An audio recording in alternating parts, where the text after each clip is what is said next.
पृथ्वी के रहने योग्य बनने के बाद इस पर कई तरह के जीवन की सृष्टि हुई, जिसमें से एक मनुष्य भी था। विकास के कई चरणों को पार करते हुए मनुष्य अंततः एक अति बुद्धिमान प्रजाति के रूप में विकसित हुआ। घुमंतू जीवन को छोड़कर वे गांव और कस्बे बसाने लगे और फिर बने शहर। धीरे धीरे सभ्यताओं का जन्म हुआ। इतिहासकारों का मानना है कि हमारी वर्तमान सभ्यता करीब 6000 साल पुरानी है, जिसमें मेसोपोटामिया, इजिप्ट, चाइना, भारतवर्ष सबसे पुरानी सभ्यताओं में आती हैं। परंतु किंवदंतियों और प्राचीन ग्रंथों की माने तो इस समय सीमा से कई हजारों साल पहले भी सभ्यताएं थीं, जो तकनीक, ऐश्वर्य, विज्ञान सब में हमसे कहीं ज़्यादा अग्रणी और धनी थीं। इनमें से कई प्राकृतिक आपदाओं की भेंट चढ़ गए, और क्योंकि अधिकांश सभ्यताएं द्वीप या महाद्वीप पर बसे थे, इसलिए वो महासागरों के ग्रास बन गए और ऐसे लुप्त हुए कि आज उन्हें कल्पित यानी मिस्टिकल सिटीज में गिना जाता है। लेमुरिया, कुमारीकंदम, अटलांटिस, मूर शहर और ऑर्गोलैंड विश्व के कुछ अति प्रसिद्ध लुप्त शहरों में आते हैं। पर अगर हम आधुनिक सभ्यताओं की नींव में जाएं और प्राचीन ग्रंथों और रीति रिवाजों को खंगालें, तो हमें पता चलेगा कि मिथक माने जाने वाली ये सभ्यताएं एक समय वास्तव में थीं, और आज की कई सभ्यताएं कहीं ना कहीं उन्हीं की वंशज हैं। ये जो हमारे साइंटिस्ट हैं ना, इन्हें हर चीज़ में प्रमाण की आवश्यकता होती है। इन्होंने तो श्री कृष्ण की द्वारका को भी मिथक मानकर झुठला दिया था।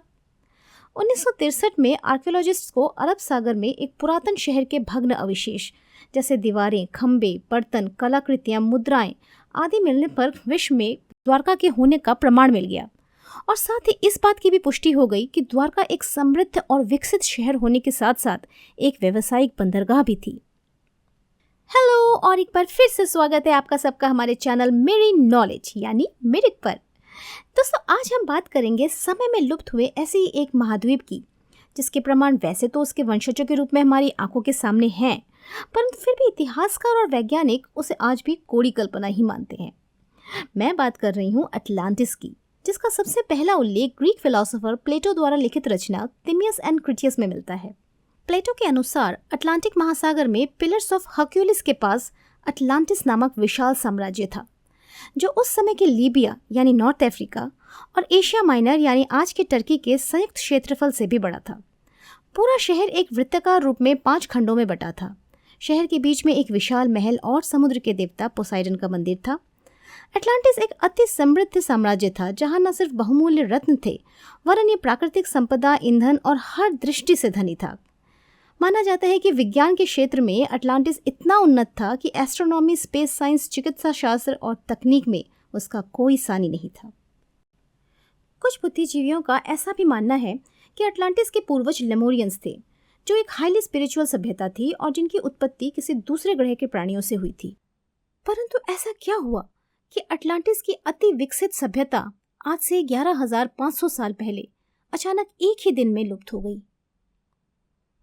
प्लेटो के अनुसार इसका मुख्य कारण था वहां के शासकों और जनता का अहंकार, जिसकी वजह से ईश्वर क्रुद्ध हो गए और एक भीषण भूकंप और सुनामी की सृष्टि कर पूरे द्वीप को जलमग्न कर दिया।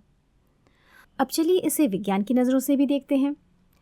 पृथ्वी की उत्पत्ति से लेकर आज तक 5 आइस एजेस हो चुके हैं, और वर्तमान में भी हम आइस एज में ही हैं, जो शुरू हुआ था आज से 2.6 मिलियन वर्ष पहले।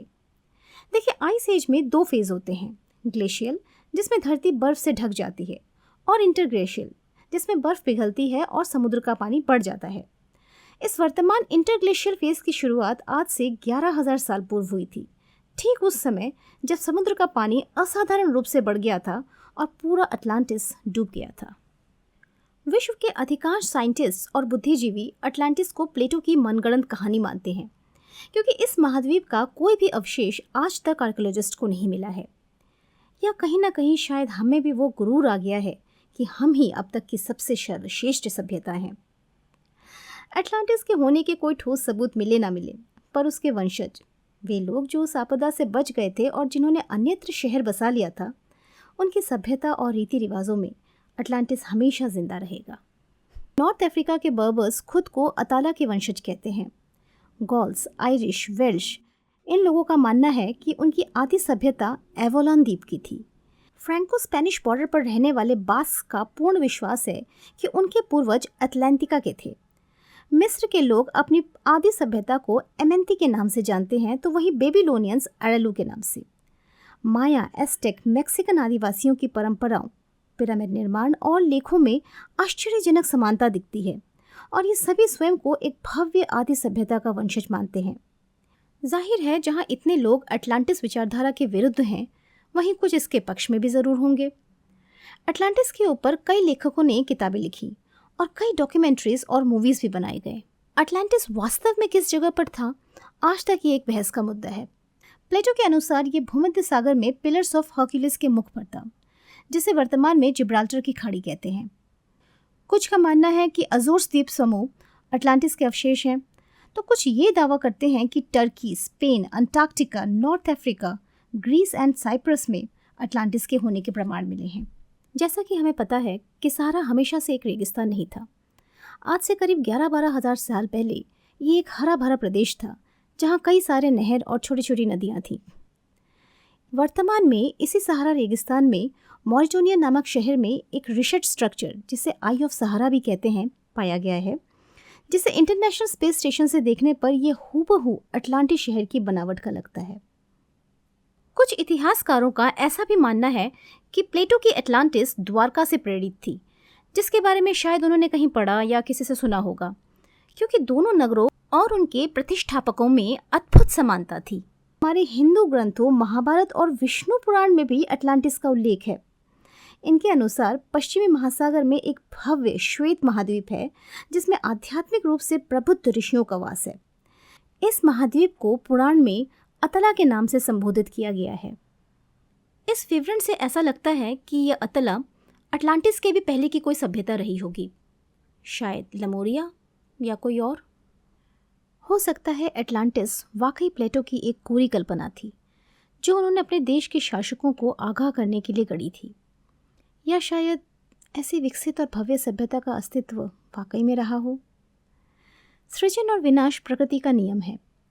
वर्तमान विकसित सभ्यता जिस पर हमें इतना अभिमान है, संभव है ये भी भविष्य में लुप्त हो जाए और आगे आने वाली कोई सभ्यता हमारे बारे में भी ऐसी ही अटकलें लगाएं।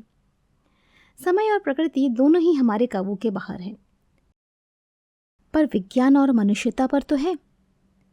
आइए बनाते हैं एक बेहतर भविष्य और एक उत्तम पृथ्वी।